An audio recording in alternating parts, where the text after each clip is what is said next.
Hey, what's up? Welcome to the mandatory post-fight live show. If you like the content, make sure to hit that like and subscribe button. You can also follow us on our social media channels. If you're watching this on YouTube, then you can see it on the screen.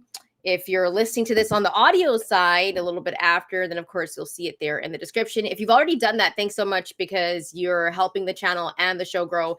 And of course, the post-fight live shows are our favorite. Remember, this is an interactive show, so make sure you drop your comments because we will be getting into everything. We're going to be talking a little bit about obviously what we saw tonight. We're going to be getting into Devin Haney, Bryan Norman Jr., that fight that was a little bit underwhelming. Didn't really expect that, but I thought it was. We're going to get into Bam's masterclass performance, although I don't know if there's much to say about that, except for Bam is great. And we are also going to be getting into, I still think the fight of the night, which was Abdullah Mason and Sam Noakes. But first, we definitely got to start off with the main event. Actually, before we get into the main event, just in terms of the whole entire card, Bryan, your thoughts? Not what we expected in terms of competitive fights. We got one awesome competitive fight. I expected at least one more. Yeah. I was worried about the Bryan Norman Jr. Devin Haney matchup for multiple reasons. And we got one of those outcomes that we kind of alluded to, but probably didn't spend enough time on. And then we got three very extremely wide one-sided fights. Yeah. Which, people have criticized the matchmaking for Turkendom. I'll say this because I'm not the biggest fan of theirs. I did think we'd get a little bit more competitiveness in this, but we did learn a lot. We learned a lot from this card, so I think it's going to be worth talking about. Yeah, for sure. Why don't we start off with the main event then? Because David Benavidez put on a crazy performance tonight. He just really outclassed and dominated Anthony Yarde. Anthony Yarde was trying to block shots with his face in this one. He had some good moments. He landed some big shots on David Benavidez, but it did not phase the monster at all. Bryan, your thoughts on David Benavidez and his performance tonight? He gets it done. He gets the stoppage in round 7. Like, what were your thoughts on what you saw tonight from him? Expected more out of Anthony Yarde because one of the conversations was like, who has the most power? And the thing here was Anthony Yarde has one punch, like real power that you didn't get to see because David Benavidez just walked him down from the jump. and it was like, you quickly realize it's like David Benavidez is going to throw these combinations. And what's Anthony Yarde going to do? Because he's not as fast, not nearly as fast. You know what I mean? Like he got the Timothy Bradley muscles, but he's not that quick. So the power punching, we saw him land on David Benavidez a few times. David Benavidez acknowledged this when he graded himself appropriately. I think a B plus. I might give him an A minus because I thought it was one of his best performances. But I mean, he looked untested, and to his credit, he also said he felt like he did more of a number on Anthony Yarde than past opponents, notably Sergey Kovalev, for example, Artur Beterbiev. I tend to agree. Now, they fought a better version of Anthony Yarde, you could argue, because they fought him sooner, but still, like this is a fight where people were questioning, how does David Benavidez's power translate at 175?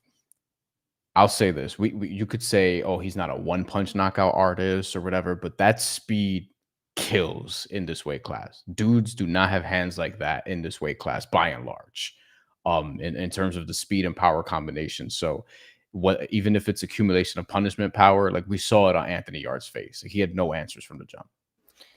I mean, it's not like one punch power, but that type of power after a while, you're going to be shell shocked. Anthony Yarde looks shell shocked at times. Like he didn't even look like he was all there.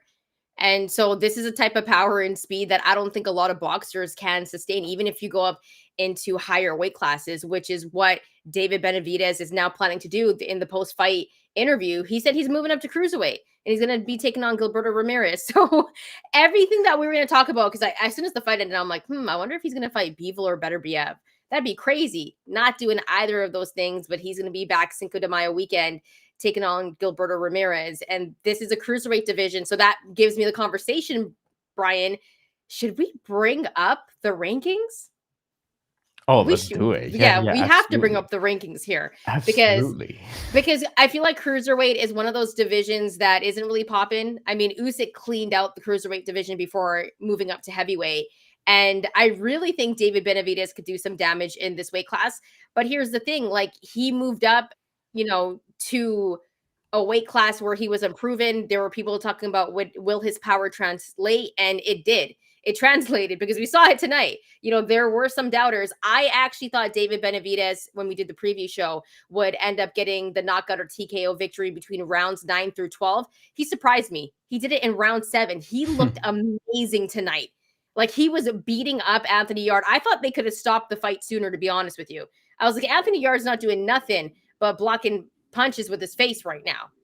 And it was an amazing performance. So let's take a look at the cruiserweight division, Bryan. Yeah, let's do it. And we'll also get to comments right after this because there are Yes. some good ones. And this is our first post-fight live in a while, I think, since Canelo Crawford, as a matter of fact. So it's been 2 months. Also, we appreciate y'all for being here. Okay, cruiserweight division right now. Jai Opetaia, who actually has a title defense coming up, I want to say is in January or is in December. It is in 2 weeks. Yeah. He is fighting 2 weeks. He will be defending his title. Gilberto Ramirez, who David Benavidez said he's going to fight, move up to 200 pounds. That's the thing. This is a great fight, though. 175 to 200. Yeah. What a jump!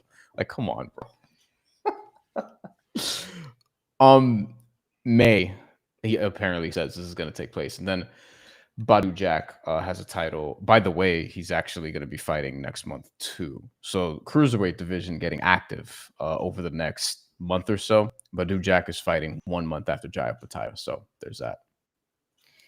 Yeah, I think this is a weight class. That's crazy that he's making that jump, but I'm very interested. I think Opetaia is probably my favorite in this weight class.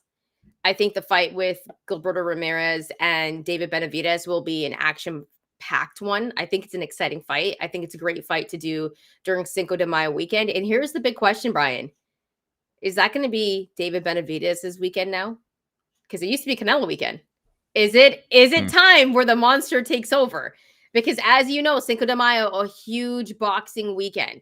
And this might be the beginning of David Benavidez not only being the face of American boxing, but because he's Mexican-American, he can play to both sides here.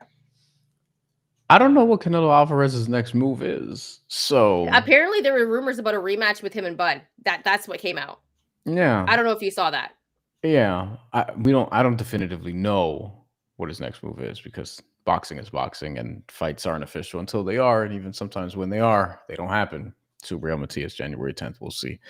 I think with Canelo Alvarez, if he does fight Terence Crawford, I don't see why Terence Crawford is incentivized to put that in May for Cinco de Mayo weekend. If I beat you, I'm the A side, and I call the shots, even though you're popular and like I beat you very clearly. So this could happen on my terms. I could put this at CenturyLink Stadium in Nebraska. Is that what it's called? I could whatever the fucking Nebraska football stadium. I could do it there. Yeah. In the summer. So if David Benavidez wants to take this weekend, I mean, he's winning and Canelo just didn't. So he's within his right to do that. Canelo Alvarez doesn't own Cinco de Mayo weekend. People just sort of cleared it out after he took it over from Floyd Mayweather. So I think that weekend's wide open though. And I think David Benavidez could grab it. I'm just saying that because here's the thing. Like, we don't know how much longer Bud has. I don't know if he wants to like, obviously he can still box. He's pound for pound number 1 in the world, arguably, right next to Usyk and Inoue. Like, however you want to put those three, 1A, B, C. But I'll say this, that's a weekend, and I think David Benavidez is coming for the face of boxing. He's so exciting. All of his fights are exciting. He has the type of finishes you want to see from a superstar. And I think, Bryan, he could be the face of boxing. And I say that about some guys, but David Benavidez, the monster, like his star power is crazy. You throw that around more than I do. I will say I definitely do. Yeah. Well, here's the problem. Here's the thing, though. I say guys that should be the face of boxing and a guy that probably is going to be the face of boxing.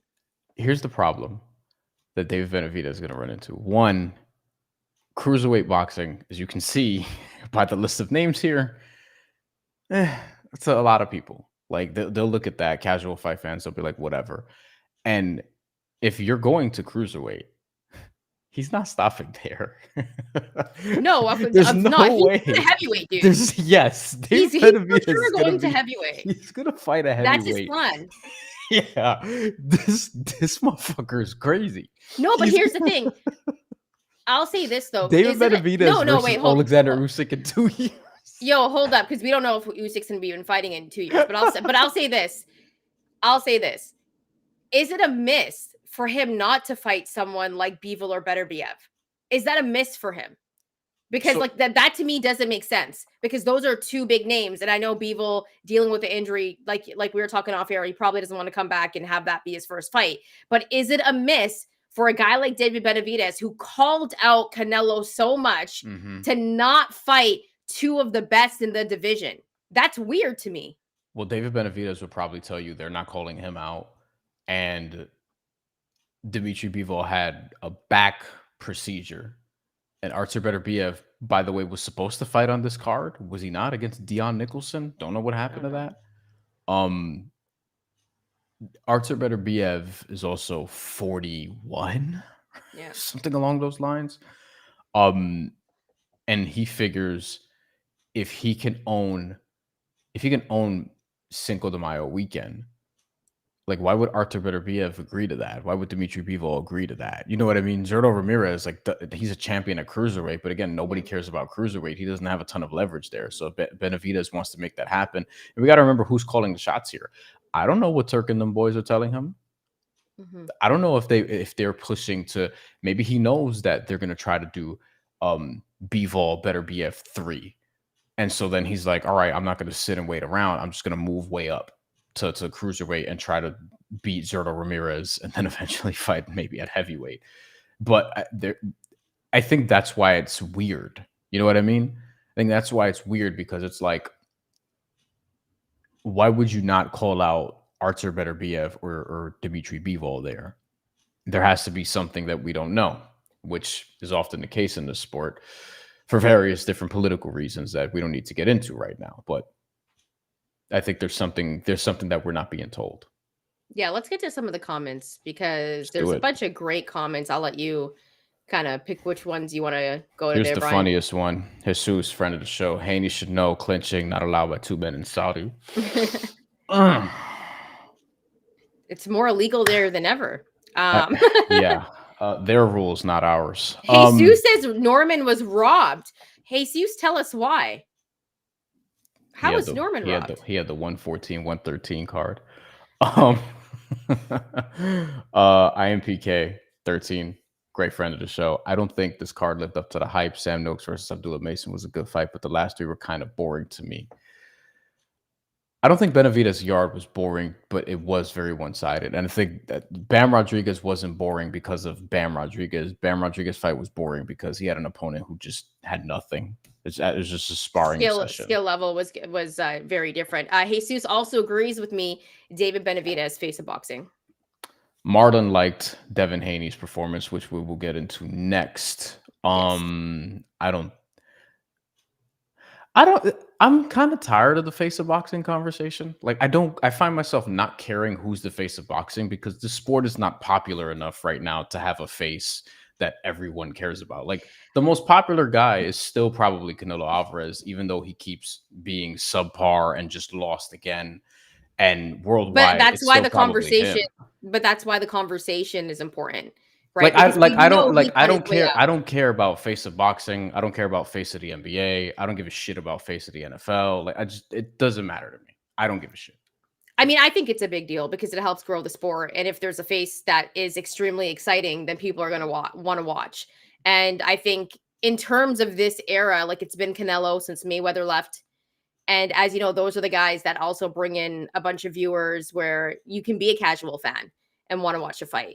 So I think those conversations are important because it helps grow the sport, just like how the NBA did, right? Like you don't think it's important? Because it centers the conversation around one person, when we should be talking about, like, not who's the face of boxing, but like just But that's not how media works, Brian. You're in media. That's not how it works. That's a fucking problem then. That I can't control. No, because as you know, in media, like that's the thing. Like there's one person that they center it around, right? It's just the game, and that's just how it is. Media is not covering boxing anyway. No, but I think it's more new. I think that's more new news for you guys than up where I'm from, because in Canada, there's never been coverage of boxing like that since like the 90s. We don't have anyone who has a TV deal except Zuffa, just because Dana White is friends with the president, and just because he's in with the Saudi royal family who's funding all this shit. Like that's what it takes to actually get funding for the sport. It's not put a great product together, because Top Rank doesn't even have a deal right now, and they've been without a deal for 4 months. And you just got to have friends in high places and have influence in terms of people who are making political decisions. It's not just boxing anymore. Maybe Project B, the new women's league.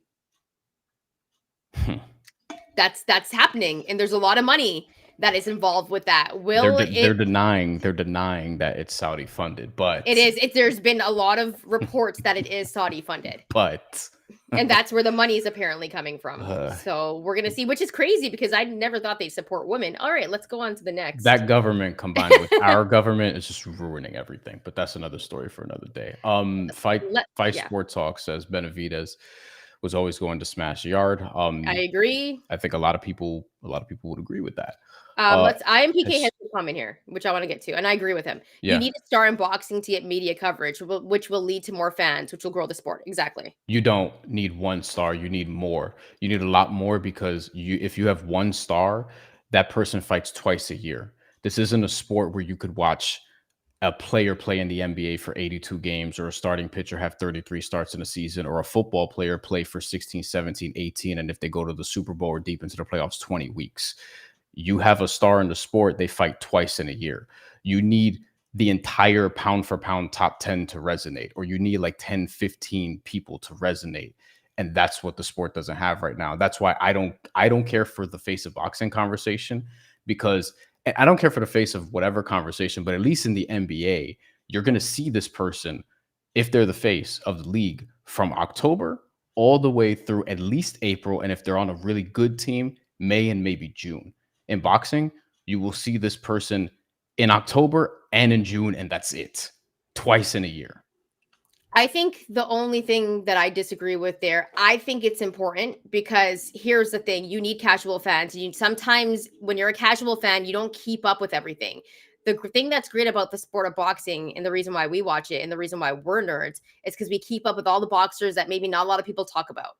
And I love that, because I hate talking about boxing with casual fans, because they'll say the most stupid stuff that I've ever heard in my entire life. It's a little harsh. No, I'm being honest. Like they won't know. You have different casual fan friends than me. Then mine are at least inquisitive, and they'll ask. No, like, mine aren't. Mine aren't. Like, I'm gonna be honest with you. I don't think there's a lot of inquisitive people that follow boxing unless like you really, really love boxing. That's just my opinion. Like there's some people that don't know how good Bam is. I think we're talking about two different kinds of people, though. Yeah, I'm talking more about boxing curious people, like people who, like there are people in my life who don't care about boxing at like beyond the handful of guys that we would typically talk about, but they'll ask me questions about, hey, I heard about this person. Who's this? What's their story here? What's the deal with Clarissa Shields? What's happened? What's Amanda Serrano? Why did she get robbed by Katie Taylor? What, all these, the second time, not the third time, all these different things, right? Like those people are like who you need for this sport to grow, so that you and I, instead of just doing this the way we do it, we could do it somewhere that is actually, putting funding behind it, because they actually want the sport covered in a real different way. I think that's a different conversation, though, which leads to like how media is. There's not a lot of support within real media anymore, and you're seeing a lot of things being stripped away. That's a whole other different conversation, and we should probably get to the fights. But in my opinion, I mean, maybe not to the people watching because they want the fight breakdown, but forever. I just think in terms of. So there being a face of boxing, I do think it's important. You know why? Because a fight like Canelo and Bud, a bunch of people that have probably only watched boxing for the big fights will tune into a fight like that. Star power does that. People will be like, oh, Canelo's fighting, like, and they'll watch the fight, whether you like Canelo or not. Mayweather did that for a very, very long time. Right. But then there's other superstars that are great for boxing that you might see on one of those cards and you're like, whoa, and you kind of fall in love with it. That's why I think it's important, because it's going to open the doors to you seeing other boxers that you might like. Now, that's why I think the face of boxing is an important type of thing, because Canelo's going to be out the door soon. Right. I don't know what's going on with Tank. Like, let's be serious. He's got a lot of outside stuff going on, right? He's a guy that sells pay-per-views, though. But I guess they're trying to get rid of pay-per-views and everything like that. You know, I think it's a little different with Floyd, though, because when Floyd was like the face, you still had Canelo Alvarez. You still had Gennady Golovkin, who was actually beginning to kind of become that type of star and was featured on HBO. So I guess part of it is like, hey, HBO and Showtime were there, and you could say, hey, you have to pay for those, but it's like that's what they were known for. Like, people had HBO and Showtime for boxing. There's now you need DAZN, and people here, we talked about it, people in North America don't really care for DAZN like that, don't get it, whatever. But I guess what I'm saying is you don't need a face of boxing. You need like 10, you need like 15, you need 20, because otherwise, if you just have one, you're seeing that person twice a year, and that's all people are going to care about.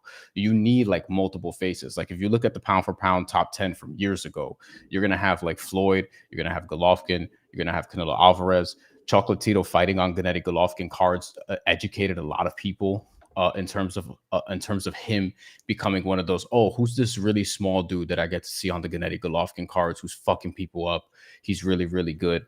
And you also had a lively like welterweight division. A division helps because people knew Keith Thurman, and Keith Thurman fought on ESPN. People knew about Errol Spence. People knew about even Terrence Crawford. Brian, we have that right now. No, we don't. Like Naoya Inoue. No one cares about Naoya Inoue in the States. They care about him in Japan, and you care about him if you're a locked-in boxing fan.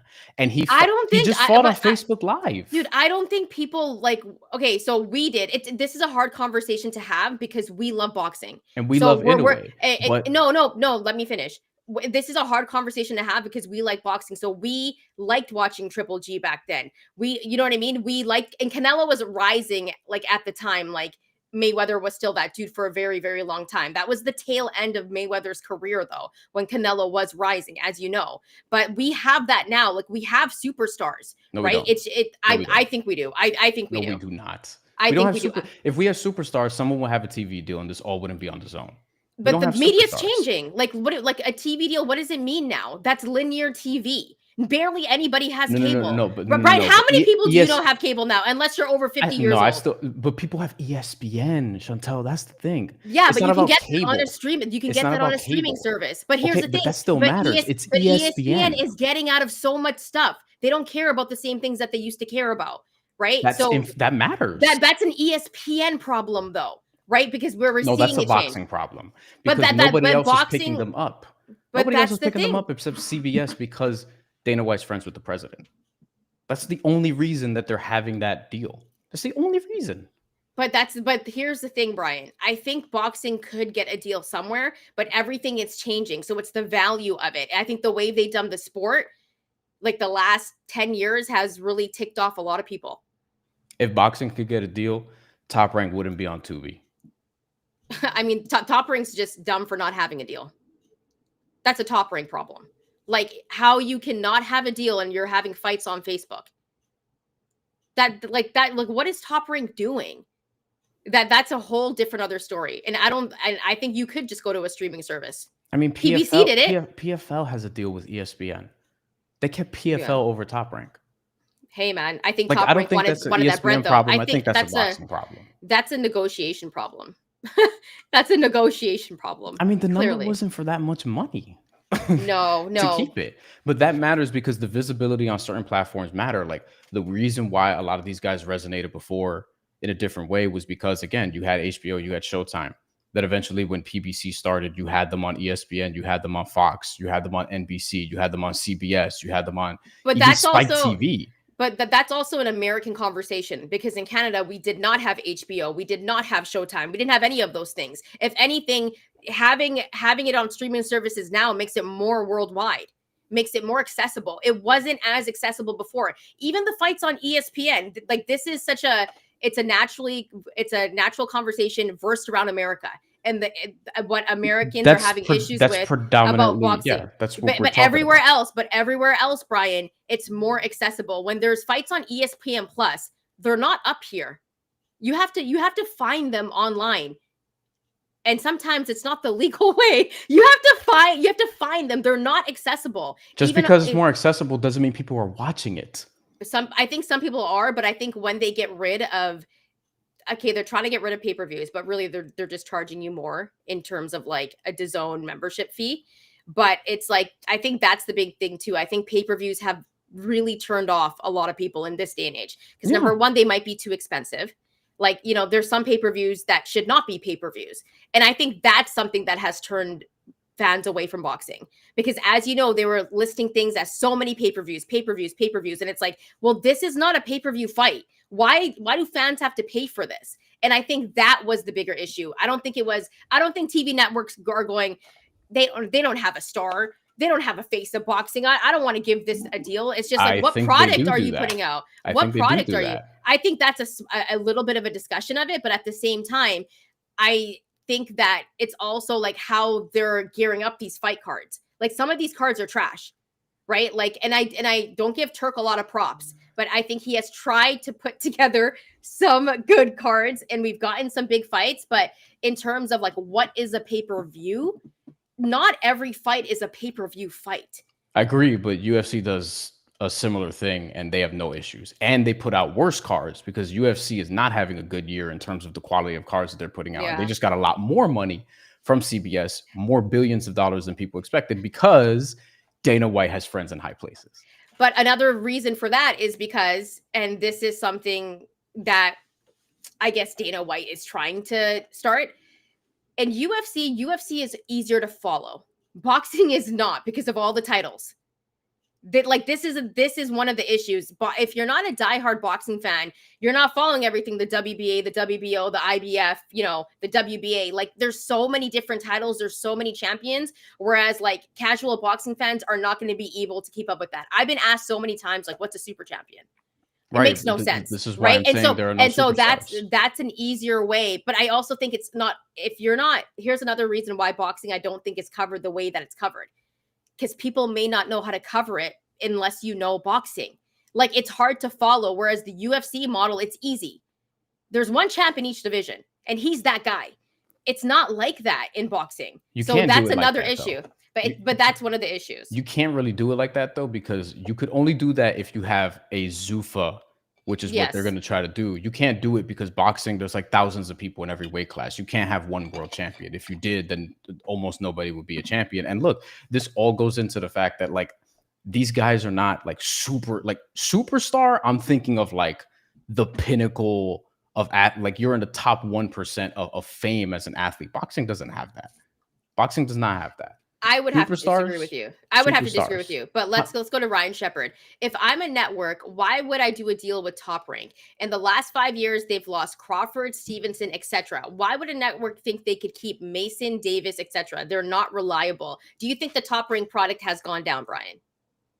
Networks don't even know who Abdullah Mason is. They probably don't care either. Okay, but do you think their product has gone down? Sure, because they fucked around with the Terrence Crawford thing.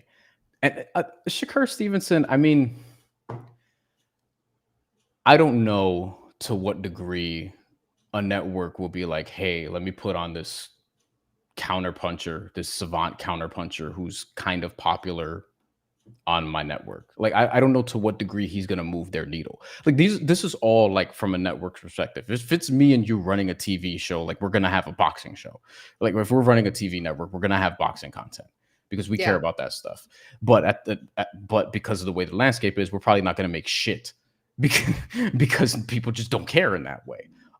We should probably talk about the fights that have happened tonight. That's I told you. Well, quickly, there's a couple more comments. ESPN was only paying Top Rank $30 million. And Jesus also said Major League Baseball got a TV deal with ESPN, Netflix, and NBC. yeah, it's very interesting to see other networks and other leagues get deals and Top Rank still be in the unknown. Like, we don't know what's going to happen in terms of their deal, but I hope they figure it out at least in January. We'll Hopefully see. there's an announcement, We'll right? see. Or unless Xander Zayas is going to be on freaking Roku in January. We'll see. That's why, hey man, I don't know, but hopefully not. Just go on YouTube. Like, if you want to talk about making it more accessible, just do what Pro Box TV does and just put it on YouTube. Now, it making it more accessible doesn't mean more people are going to watch it, but if you put it on YouTube, it's much easier than finding it on Facebook Live in 2025 or 2026. This is a great comment by IMPK13. Is it possible that purses that top boxers have gotten out of control? Do you believe this, Bryan? Yes, of course, for the top 1%. But Yes. but here's the thing, IMPK.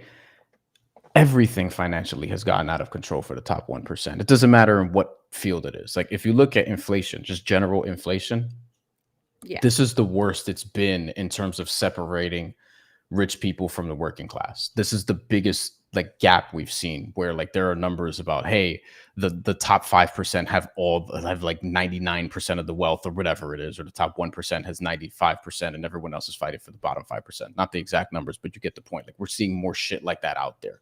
So of course this is a problem in boxing that Dana White is probably going to try to regulate by going so far in the other direction that boxers are not well compensated at all. So we're going to have a different issue that's coming forward based on his history. So like, yes, I think the purses have gotten out of control because guys that, again, people have never heard of are making like 6 and 7 figures at times, you know, for these fights. Shantelle, we talked about the payments for the Times Square card earlier this year, which was ridiculous. Crazy. Yeah. Right? For a card that was invite only in the middle of Times Square, that bombed, that had a bunch of people that motherfuckers in Times Square don't even know like that. Well, you had made and we are going to get to the other fights, guys. But you also had made a really interesting comment, which I kind of thought of after. You said, are the purses getting too big where the guys aren't like caring at this point because they know they're going to get like a big bag and preserving themselves for future big bags? Yes, exactly. And maybe not giving their all, but because they're going to get the money.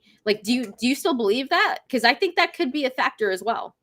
Yes, for now, because like, this is what Dana White is gonna like get Turk to do in terms of like coming down a little bit, because Turk was like going crazy with the money that he was throwing at shit, and probably still will be, because they have money to blow, and you can see that by all the things that they're doing.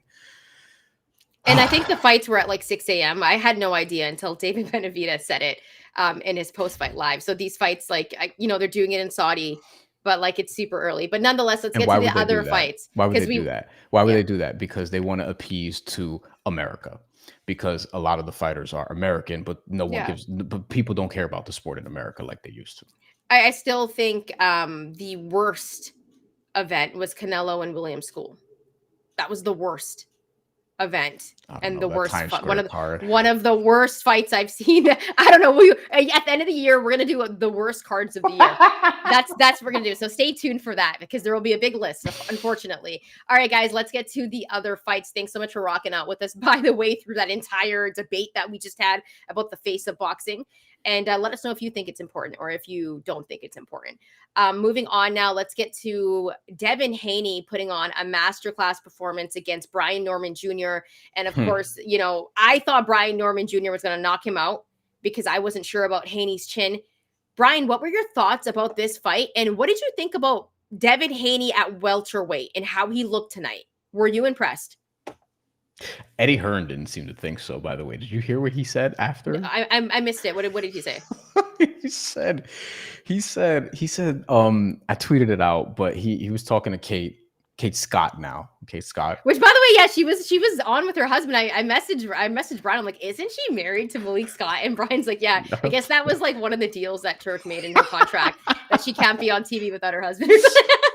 or maybe you know what? Let me not make that joke. I know. I'm sorry. I shouldn't have said that. That was more of a hit towards Turk and whatever. No. I was gonna take it a step further, but not in an obscene way. Nothing like that. No, because like in some places you can't be seen without your husband. That's what I was. No, I'm being honest. This is a rule. That's why I'm like, did he have that in her contract? We're joking around, by the way. This is all jokes. But we love Kate's work up here. I love Kate Abdo. No, I'm for real. Like she's amazing.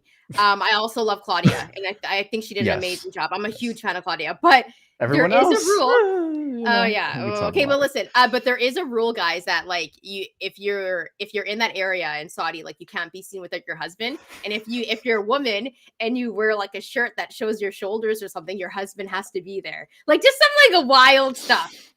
And you can't be seen without your husband. You can't even laugh without your husband there. So like, you have to be with a man if you want to be outside and you want to laugh or something. I don't know. That's what I heard. Eddie Hearn said to her and to Connor Ben was also up there with them. No one's going to want to watch him fight. He fights scared on Devin Haney. Like he was just basically saying, and Kate, to her credit, because actual journalists pushed back a little bit, like, hey, he beat an undefeated fighter, you know, he beat the champion, whatever. But Eddie Hearn was basically saying like, yo, he can't fight like that. And I thought that was a little harsh, but I do think Devin Haney kind of cruised after he dropped Bryan Norman Jr. and figured it out. But I was more so just annoyed at Bryan Norman Jr.'s game plan or lack of execution. I was annoyed with the entire Bryan Norman Jr. experience, no disrespect, but the instructions after round 8 from his corner, I think his father specifically, including the world is yours, take him out, you're coming home with that fucking belt. Nothing in terms of strategy. He didn't feint. He wasn't shifting. He didn't turn Devin Haney. He wasn't pivoting. He wasn't jabbing like effectively. He was barely moving his head. Like he was just kind of walking in there and just getting tagged and walking in there and hoping to catch Devin Haney at the right moment. And Devin Haney, they were saying, oh, Devin Haney's in the pocket. And it's like, no, Devin Haney is just out of his range because he figured out very early Bryan Norman Jr. is pretty one-dimensional. And you know what's the other thing I thought about, Shantelle? Like, I was watching this being like, yo, Deontay Wilder is incredible because we called him a one-trick pony for a long-ass time, but he got to the trick. Like, he figured out how to get to the trick. And some of these dudes don't get to the trick. Like, they just can't for whatever reason. Because Bryan Norman Jr. also hit Devin Haney like a few times. But, like, Deontay Wilder, I give him credit for being able to find you. You know what I mean? Should we also give? Okay, actually, no, I'm not gonna. I was gonna make a Ryan Garcia joke, but I'll say this. I was going to, but I stopped myself. Different circumstances. Yeah, right. It was pre-workout, anyways. But I will. I will say though that I think for Devin Haney, like I was really impressed with him. I was extremely impressed. I can't remember the last time I seen Devin Haney drop somebody. Program. Okay. Oh yeah, that's right. He did drop Program, but like Regis wasn't Regis at that point. Did you see his tweet, by the way? No, is he coming back? I hope he's not. No. Okay. But he said something along the lines of, he's like, he probably is, by the way, but another story for another day. Regis says something along the lines of that private school kid. You know, I told y'all he's nice or whatever, and I'm like, oh, got you. Come on, bro. Like. You get like, I don't think Regis, like when Regis was in his prime, I really, really liked him, but people will question what his prime was. Cause also he was dealing with promotional issues and, you know, people were like, is he the boogeyman of the division? Different conversation. Going back to Devin Haney. I think he looks good in this weight class. And if we were to take a look at this weight classes, Bryan already has it up on the screen. Oh, he's ahead of me, 5 steps ahead of me. He's the best in this division. Easily. Like I'm taking a look at this division, and Devin Haney is the best at 147 pounds, and he could win every title in this division and be undisputed at 147. Unless, I don't know, do you think someone's going to come up and fight him, Bryan? What do you think? I think he's the best at 147. I agree with you because we talked about this before. We were like, whoever wins this is the best in the weight class. Yeah. But. Ooh. Hurry up! What are you going to say? Stop it! Like, just spit it out already. You're like on the edge of your seat. You're so anxious. But like, can we at least talk it out? Like, Rolly Romero. I mean, I think Devin would like Rolly really surprised me with his win against Ryan, and I thought he fought really well, and he fought a very smart fight. But I think skill wise, and this is what we saw against Bryan Norman Jr. in my opinion. Once Devin Haney figured him out after that first round, it was a wrap. Like he just dominated him in every asset, right? Rolly's better than Brian Norman Jr. though. Do you think Rolly could beat Devin Haney? Are you saying this? You think what? No, because think about it. I was thinking about this as I was watching. I was like, yo, who could? All right, so who's beating him in this weight class? And Rolly Romero has surprised us a couple different times. The Ismael Barroso fight notwithstanding, but you always talk about how Tank early on, you had him winning. I did have Rolly winning in that fight till Tank knocked him out. He was boxing well before he got caught by Tank. Devin Haney is not Tank. And then, like, he beat Ryan Garcia. Like, he went in there and outboxed him. He had a legit game plan. He had a jab. He had head movement. He had all these different things. You know, like, Brian Norman Jr. didn't demonstrate any of that. So I'm like, Rolly's just such a wild card. Like, I'm willing to entertain the possibility that he can at least push Devin Haney. I'm willing to entertain the possibility. Devin Haney's better all around, but I don't think it's that. Like, what are you setting the line at if they fought tomorrow? I'm having Devin as the favorite, and I'm setting Devin at like a minus 350, okay. and Rolly at like a plus 120. I don't know, like a plus number, but I would put 280, 300. Yeah, like I would put Devin Haney as a minus 350. I just think in terms of skill, like here's the thing.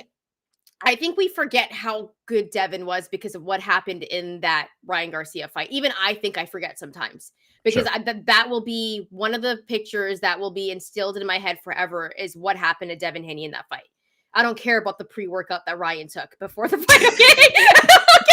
I don't care about that. I will always remember that. And to me, that's always going to be an L, even though it's not on the record. But what I saw tonight from Devin Haney was like a masterclass performance. And it took me back to when he dominated George Kambosos for 2 straight fights and put on a beautiful performance. Haney has one of the best jabs in boxing. Like he didn't even barely use his jab tonight. I think he's just one of the best. And I think we forget how skilled he is against any of these guys. He beats all of these guys. He's way more skilled than anyone in this weight class. Devin Haney's the best in this weight class. I think that he would put on a masterclass performance against Rolly. The only issue is Rolly has real power and he knows how to use it. I don't think Brian Norman Jr. knew how to use it against a very skilled fighter.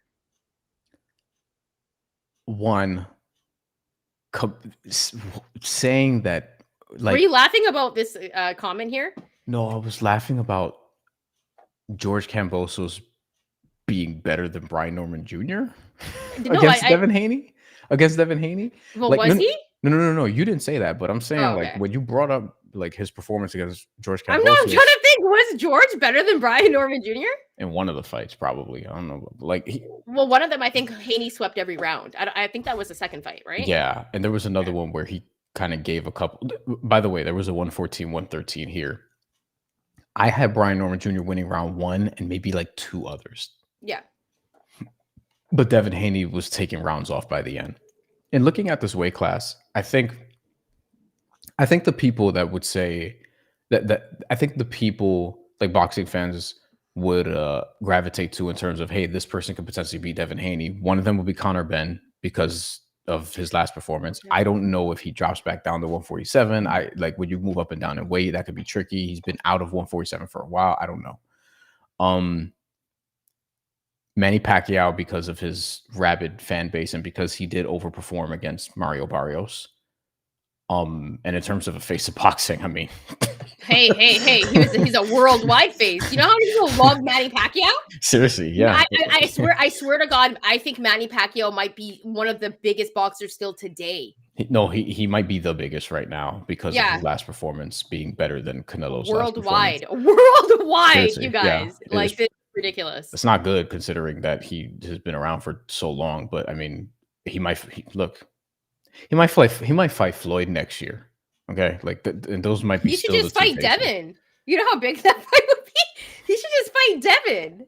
Devin should not lose that fight, but I'm willing to entertain the possibility. And the other person would just be a Ryan Garcia rematch. Other than that, there's not a name here where I'm like, ooh, you know, I definitely don't want Brian Norman Jr. to get a rematch. Like, I definitely don't think that's gonna happen. Brian, can we please go to 140 for a second and just take a look at that weight class? because Okay. I think there's conversation of guys that could possibly move up to 147 Mm, and be a test for a guy like Devin Haney. that one right there, WBO champion. Yeah, Teofimo Lopez. He is set to take on who in January? I don't know if it's finalized.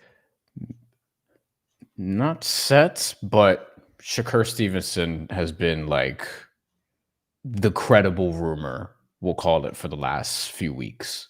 But don't know if that'll get finalized yet. And then Subriel Matias, by the way, just tested dirty. We're waiting for his B sample. Yeah. We'll see if his fight with Dalton Smith is going to proceed. We don't know if it was pre-workout, but we'll let you guys know. That fight's supposed to be on my birthday, January 10th, in Barclays Center. You should. Are you going? I don't know if it's going to happen now, so we'll see. But who at 140 do you want to move up here? Wait. Ryan Shepard had a great comment. I got to go to it right away because I love Polanco. Top Rank should just match Norman Jr. with Polanco. I love Polanco. He's one of my favorite fighters. Good God. It's too much nastiness. I think you got to let Polanco build more of a resume. But I mean, Norman Jr. just lost. I don't know if you want to start feeding Norman now just to guys. That's not a feed. Beast. That's not a feed. Polanco could lose that if he isn't careful. Yeah, I guess so. But I like Polanco. That's why you have to build him up. Because I think he's really good. Where's Polanco? He is 7th out of WBO, 9 IBF, 9 WBC. I mean, shit, Tiger Johnson, the way he just beat Nicholas Flores, you could sell that's a good main event right there, Rohan Polanco and Tiger Johnson, although they probably want to like develop both of them and not have to pick. Yeah. That makes business sense. Going back to your point, I mean, if Teofimo doesn't fight Shakur for whatever reason, if Shakur pursues another fight, him versus Haney, I mean, I'm very intrigued by that. Yeah. No, I think I would love to say, and you know what, Teo and Devin Haney have been going back and forth for a while, for years. Like for years, they've been going back and forth, Bryan. And their dads have too. Their dads would do most of the talking at the press conferences. Like, let's be serious here. Remember, I was there at one of the press conferences either last year or the year before where they agreed to, actually, no, it was 2 years ago. Josh Taylor was fighting Teofimo Lopez off to the side somewhere. Bill Haney and Teofimo Sr. agreed that their kids are going to fight, to which I texted you. I was like, we'll talk about this, but this fight ain't going to fucking happen. Because you know how this goes, and it hasn't happened yet. But yeah, like that, I would love to see that. And I think a lot of people will be rooting for both of them to lose. I'm not going to lie to you. I think I don't know who I would pick in a fight with Teo and Devin, but if it was Teo and Shakur, I'm picking Shakur. I'm with you 1000%. Yeah. Okay, so you agree, though, Teo and Devin could be a toss-up. Like, Teo could beat him. I think... Depending on what type of Teofimo Lopez you get.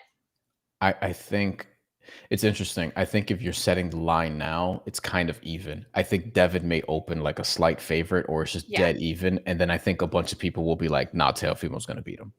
Yeah. You know? But I don't know. We overreact to people's most recent performance in this sport all the time. So there's going to be an overcorrection of... because a lot of people thought Devin Haney was going to lose tonight. So now a lot of people are going to be like, oh, wait, no. So he's going to beat everyone all of a sudden. And then would it really... right. And then which can happen, by the way. Like we just said, he's good enough to clean out this division. But also, would Teofimo Lopez beating him shock you? I mean, this guy beat Lomachenko cleanly. Like he's the only guy to beat Lomachenko convincingly. Yes, I agree with you. Okay. Any final thoughts on this topic before you move over to quickly? We'll talk a little bit about Bam's performance because I think we have to. Any other thoughts on Bryan Norman Jr.? Yeah, read the super chat. Oh, Al the Pal, who, by the way, is a good friend of the show. Thank you for the donation, Al. I did see this. Why don't you read it? Because I feel uncomfortable reading it. He just said, oh, gosh, been trying to catch up with some of my future baby mama's lives. Y'all do them early. Thank you, Al the Pal. Thank you for the Starbucks money. Okay. Calling someone a future baby mama, not a future wife, is crazy. But yeah, we'll... Al the Pal's a good friend of the show, though. Like low-key, he's dissing you. But that's another story. Listen, it's not gonna happen. So, so I appreciate it though. Okay, all right. So I don't know how to say this name up here, but he has a comment. KE-ZXT67PP. You could tell us your real name, bro. Yeah. He says, or she says, I don't know Devin Haney is punching at this weight. Are you talking about like his power? Because I think his power looked a little bit better in this weight class. Like, do you think there is more power to his jab looked powerful too? I just wonder if it's a Devin Haney settling in at the weight class thing, or is this a Bryan Norman Jr. didn't really know how to defend him tonight thing? Like I don't know which is it. Yeah, I was. That's a great point, actually. Regis Prograis also said Devin Haney was like big for their fight, and people would say like he would, despite not having punching power in the lighter weight classes, he would rehydrate to a lot of weight. I don't know why I said money. That doesn't make sense. 11:02 p.m. Eastern Standard Time. Yeah, I don't know. I think I need to see a different type of opponent. All right, yeah, that's fair. I don't have any final thoughts on this, but let us know what you thought about Devin Haney's performance, what you think about him at 147, and who you would like to see him fight next. Drop that in the comments. And remember, if you like the content, make sure to hit that like and subscribe button. All right, let's go over to the next fight. Bam Rodriguez and Martinez. Bam just destroyed him. And Bam Rodriguez showed us why he is top 5 on the pound for pound list once again, because he put on a great performance.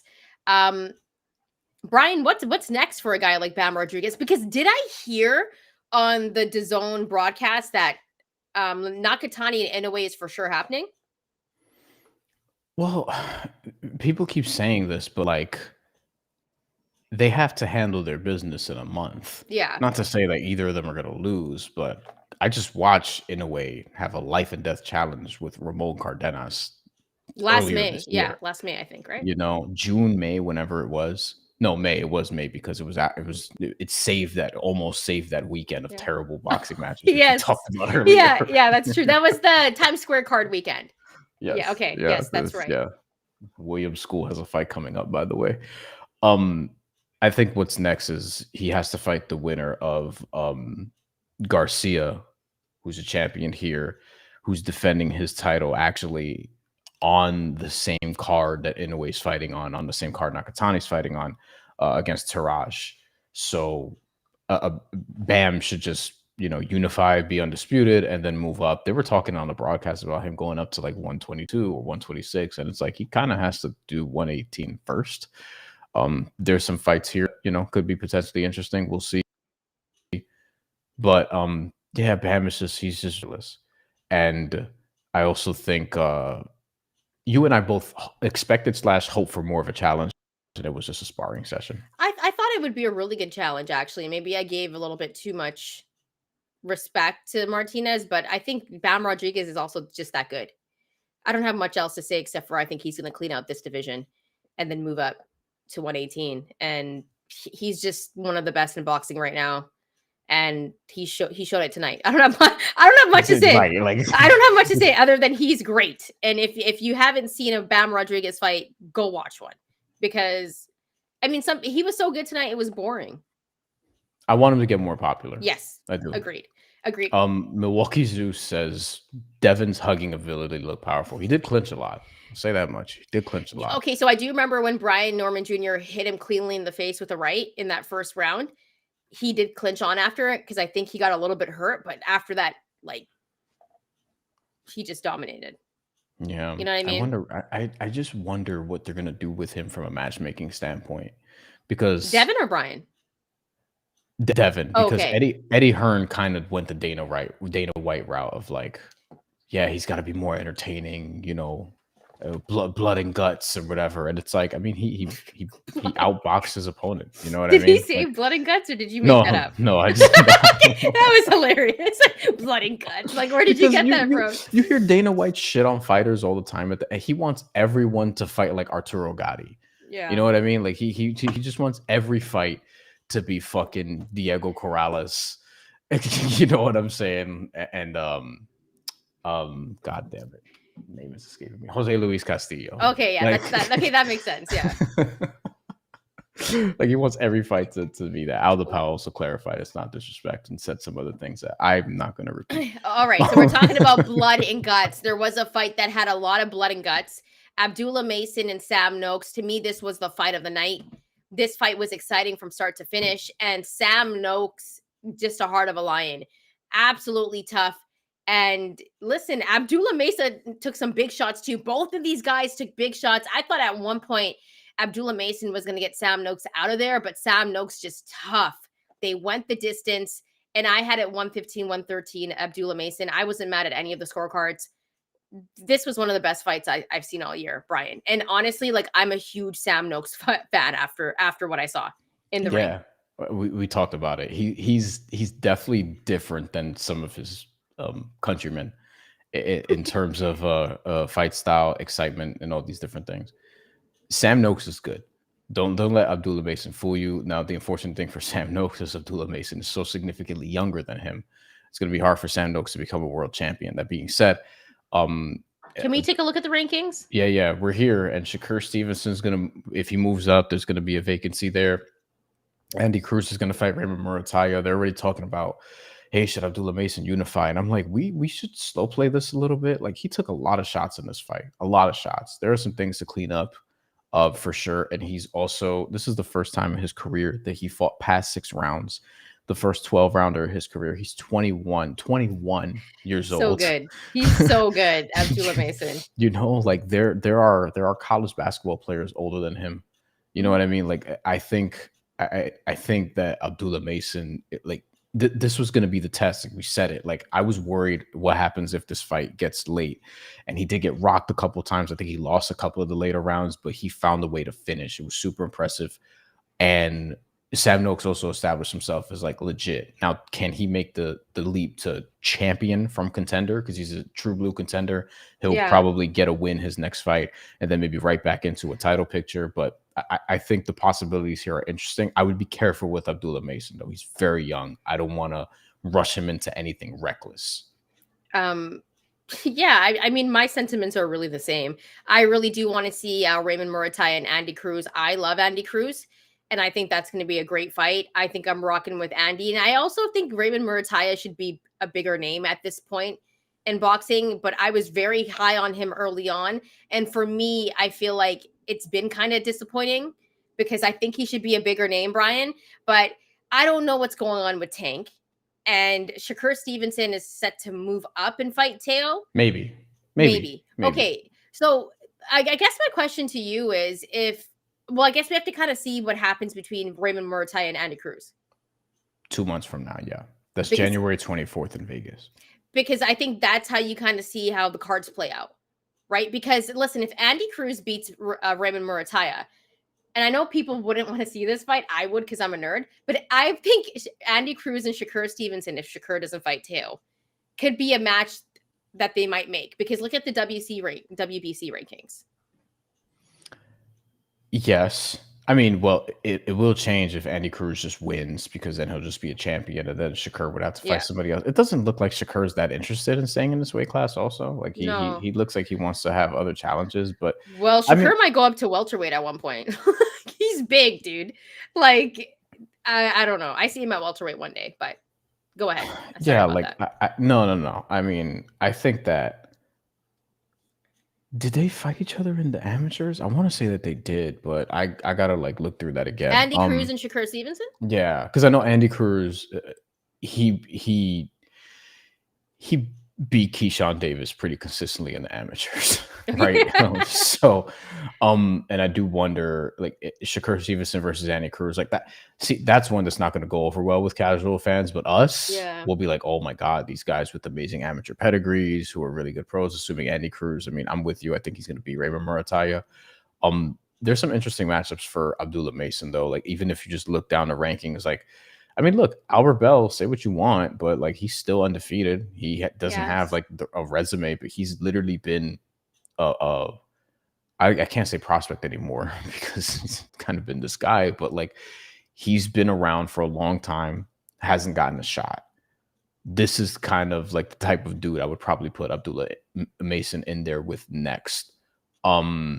You know, Yadier Herrera is an interesting one who we're seeing like very ranked top 5. Yadier Herrera is an interesting character. If you've seen him, I have a very question. Confident in himself. Like, there's some matchups there for Abdullah Mason that I'm interested in.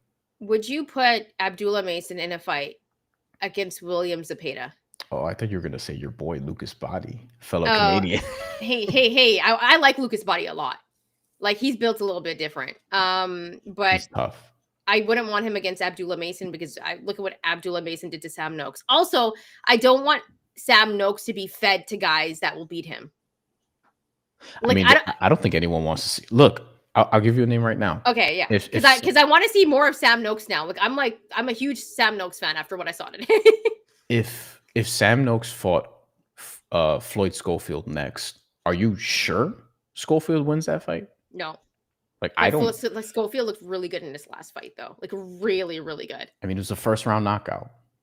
You know, I think the world of Tevin Farmer, but he did just get caught. So I'm like, there's more that I want to learn there. Like if a fight, like as a fight progresses against a guy like Sam Noakes, who's going to be in your shit, like hitting you to the body, like what's going to happen there? Like Kid Austin's going to be more athletic.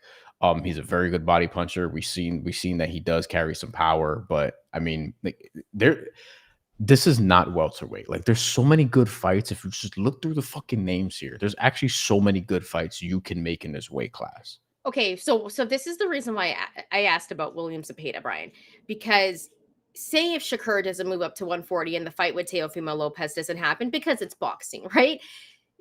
And William Zepeda fought Shakur Stevenson. So would you? Mm-hmm. But it would be a war. Like I think it would be another war if Sam Noakes and William Zepeda fought. Good Lord. It would be such an exciting fight. Like matchmaking wise, it would be great. Would it not? You know, if you were a boxing promoter, you would make sure on every card you promote, like I need to have one just brawl. You would, like, yeah. You would be like, you would have to be like the queen at getting dudes health insurance, but you would want like, I need a Gaddy Ward on every single card. I need a Pravanda versus Bradley every fucking card. Why not? But do you kind of get what I was setting up there? I mean, it's a great fight. It's a great for William Zepeda and Sam Noakes. If you did that, then it's like it's very risky. But the winner, I would say, like, yeah, you deserve to be right back into the title picture because you lost to Shakur, you lost to Abdullah Mason. You were both pretty competitive. Noakes more so.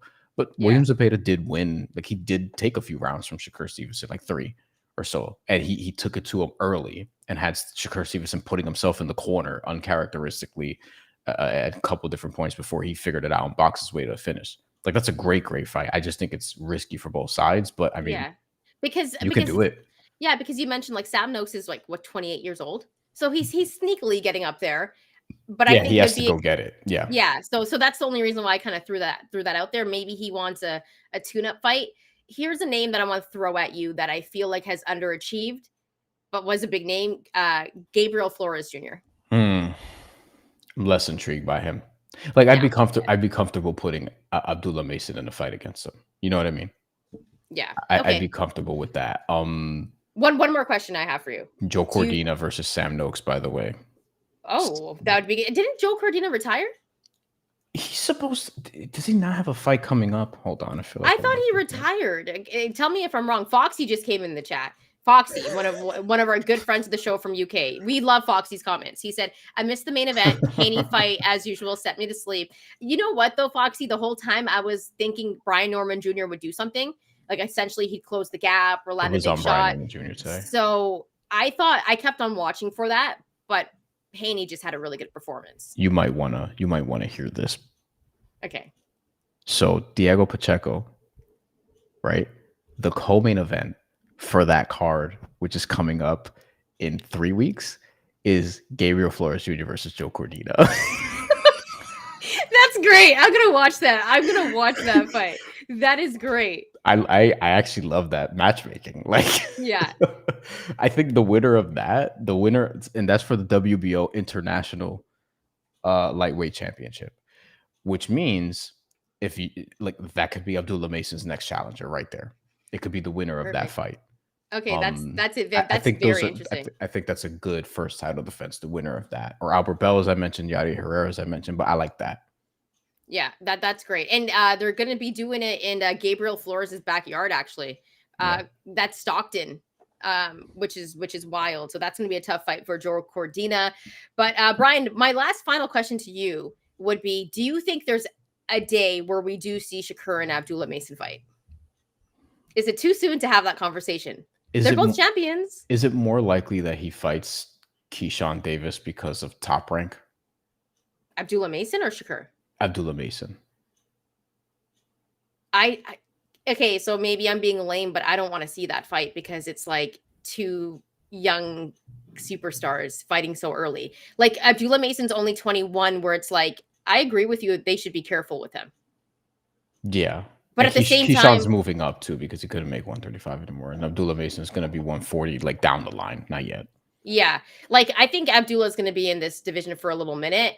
And so I wonder if Shakur is really going to move up now.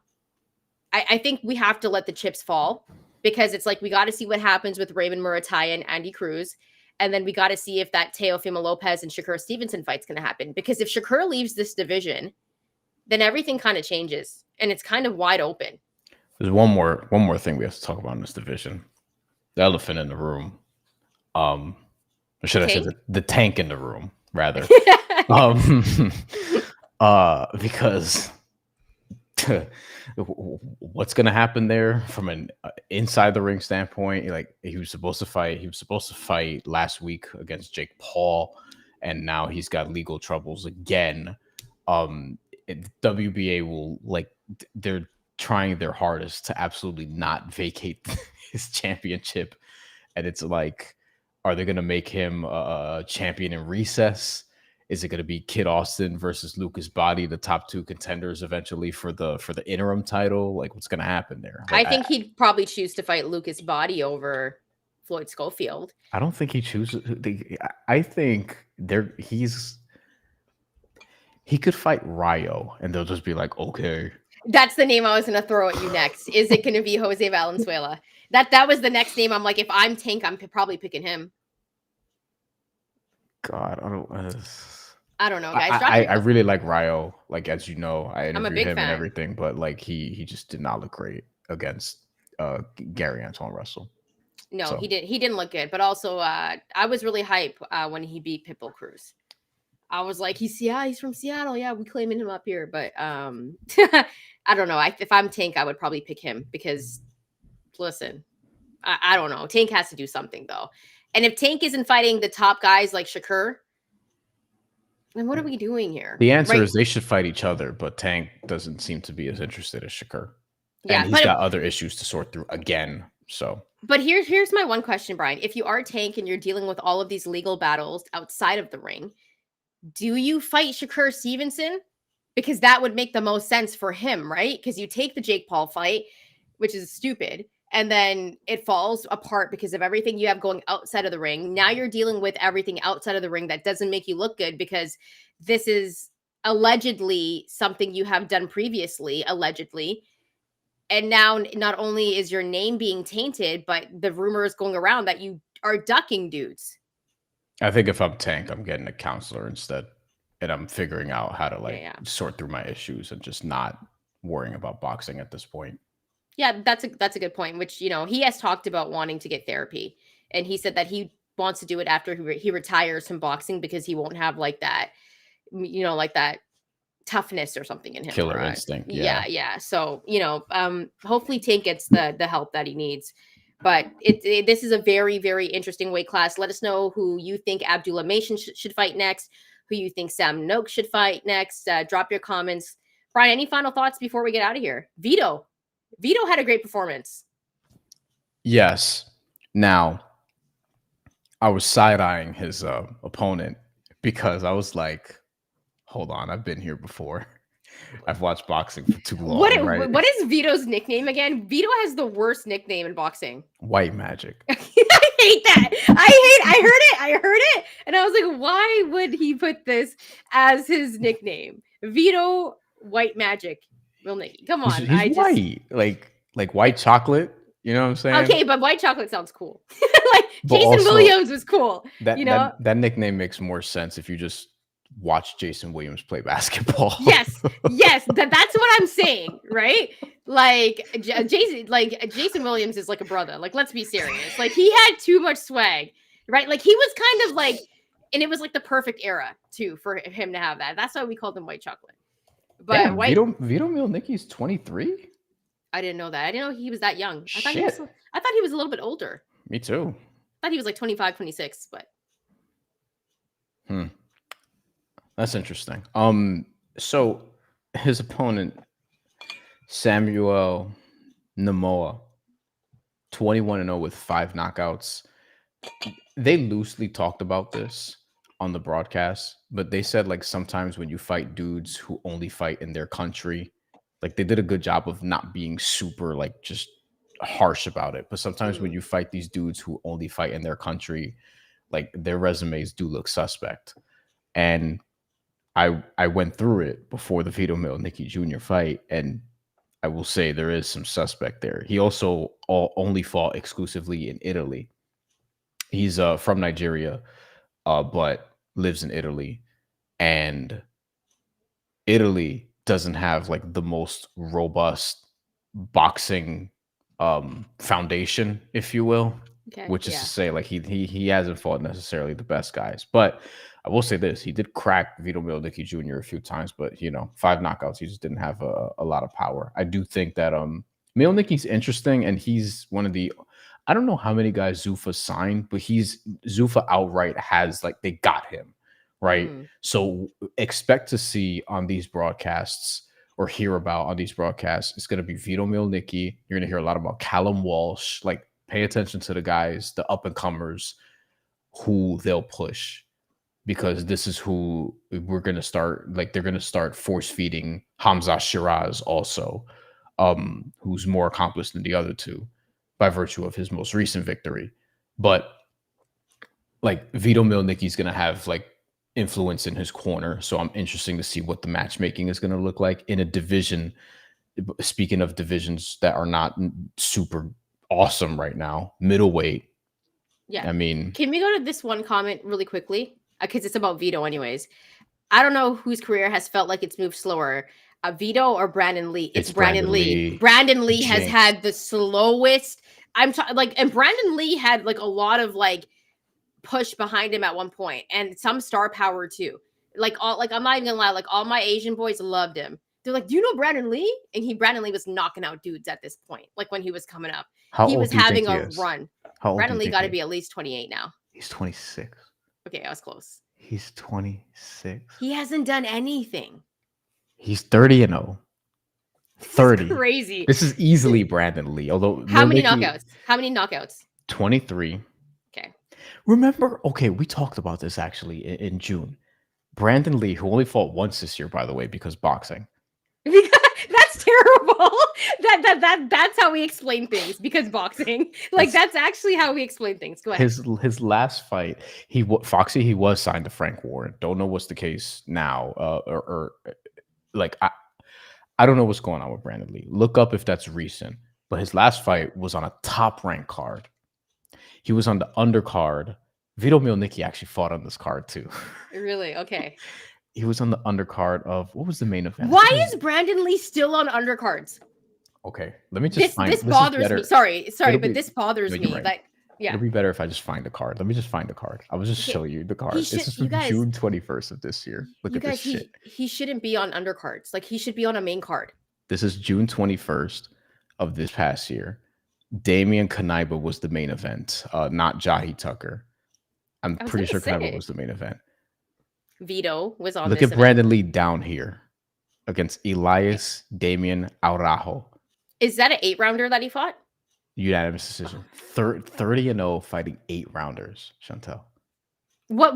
Okay, so Bryan, if I'm a fan of boxing, but I don't know too much about what's going on with boxing, why is he fighting 8-rounders and is 30-0? Tell us why. Because he was coming off an 11-month layoff. Okay. From his last fight, which was also an 8-rounder, which is coming off a 15-month layoff where he beat Pedro Campa. How I would explain to a casual fan is this: there are some dudes whose careers just steer off track tremendously, and they just take whatever fight they can get from whatever promoter they can get as they figure it out. Brandon Lee has fought twice since April of 2023. Was he not signed to PBC at one point? PBC, Frank Warren. Okay. His last was on a top ranked card. I don't know what the fuck is going on, man. I'm not gonna tell boxers that you should sign with Zuffa, the Saudis, whatever, because I just think you're in line to just deal with some bullshit, potentially get fucked over, unless you're like Terrence Crawford or Canelo Alvarez. It doesn't matter, and you could supersede it or whatever. And also, I wouldn't want to align myself with that corner of boxing because of all the evil things that we talk about in the shadows. But Brandon Lee might need Zuffa. I didn't see that taking a turn like that. I didn't see that coming. Nothing else has worked. Like, it's just, his debut was in 2017. And around the time I was, he was having a run, Bryan. He went on a run. I don't know how many KOs or stoppages he had, but he was like 2019 is when you started really, or 2020 before COVID. Okay, COVID, yes. You started really hearing about him. I don't know what the fuck happened, bro. Like, when did he get injured or something? Or was it just boxing, like promotional issues? Do you think it was that? There could be injuries too, but I mean, honestly, all these guys are injured. Listen, he's been boxing for his January 2017, so he's gonna make 9 years as a pro. Nine in 2026. Oh, sorry. Al DePaul did. So we were in a deep conversation here. He did. By the way, if you donate to the show, we go to your comment right away. He said, am I coming to H-Town for the Raiders? I sold my tickets because I cannot sit there and watch them lose and get smacked like that. That to me is no. I sold my tickets for this weekend against the Browns too. But then I didn't know Shedeur was going to be playing, but I would have gone if I knew Shedeur was going to be starting. But that's not the case. I'm not going to sit there and watch them lose, guys. And watch them get spanked. It's too difficult. You'll have a good draft pick. I'll say that much. I hope so. I hope they draft well because you never know. Anyways, that's not the point. I don't know what's up with Brandon Lee, but I think there was a run that he went on that was very exciting, and he looked very dangerous and scary at one point because he was so young. 26 is still young. Foxy thinks that he pursued an education, which I hope is the case. Look, if you're just doing this for the vibes, then sure. But it's just befuddling. Oh, that's really nice though. Okay, so Foxy says, I'm sure he took a long layoff from boxing to complete his bachelor's degree. He has to take some blame for his boxing career. Yeah, I mean, like, if he went and completed his bachelor's degree, he's being a smart young man, right? Boxing's not going to be there forever, but he is just so talented, man. Yeah. Other than that, I'm good. I think we've done it. All I will say is that according to Brandon Lee's Wikipedia, his favorite Korean food is bulgogi, in case anyone cared. Mm-hmm. He wants to get a master's degree, apparently. And then, like, all right, then fight your 8 rounders and beat fucking club fighters and just have a master's degree and whatever. But like, yeah. Brandon Lee, I don't know what he's gonna do, bro. Fight Keyshawn Davis. I don't know. He has to fight someone big at this point, but a lot of talent for sure. Bryan, any final thoughts before we get out of here? When's our next post-fight show? I don't know, because I don't know what fights we're going to be doing a post-fight show for. Like, when is the next big fight? It's Jake Paul and Anthony Joshua. Oh, yeah, we're doing that. December 19th. That's a Friday, so it'll have to be after midnight for me. Which I think might be anyways, because it'll be a Netflix thing. So the fight will probably start at like 8:30, 8 o'clock Pacific time. So we'll be able to do it. There's no way we're not going to do a post-fight show for that. I'm annoyed that Amanda Serrano's fighting Erica Cruz again in January. Yeah. I mean, listen. Is that going to be on the card? No. That's January in Puerto Rico. Okay. Foxy says, wouldn't mind Yarde retiring as well, lying in the camp more like a loser. That's Foxy. Jeez. Spicy tonight. How old is Anthony Yarde? Old? I don't know where Yarde goes. 34. Oh, dude, we're forgetting the best card of the year, I think. One of the best cards of the year. Oh, shit. That's when we're doing. So we're doing it like in 2 weeks. Yeah. Because that's on the 6th. So that's Lamont Roach, Pitbull Cruz, Fulton, and Foster, which is going to be one of the best fights on that card. The best fight on the card, in my opinion. We'll do December 6th. Yeah, forgot about that. All the stars we have in boxing. Yeah. My mom's birthday is also that weekend. That's probably why I blocked it out. Pitbull, Roach, it's a good one. Foster Fulton is probably the Abdullah Mason Sam Noakes of that card in terms of it being like the actual fight that Shantelle and I are most excited about. I can't wait. Like the reason also why is because I think I was planning to go down for that fight. I still might. I'm gonna decide after I come back from Thanksgiving. Yeah. Okay. So looks like we have a couple. No promises on December 27th. But we'll see. That's the Inoue card. Nakatani. Oh yeah. Is that Inoue and Picasso? Oh yeah, I don't know about that. He always fights around Christmas though. And it pisses me off.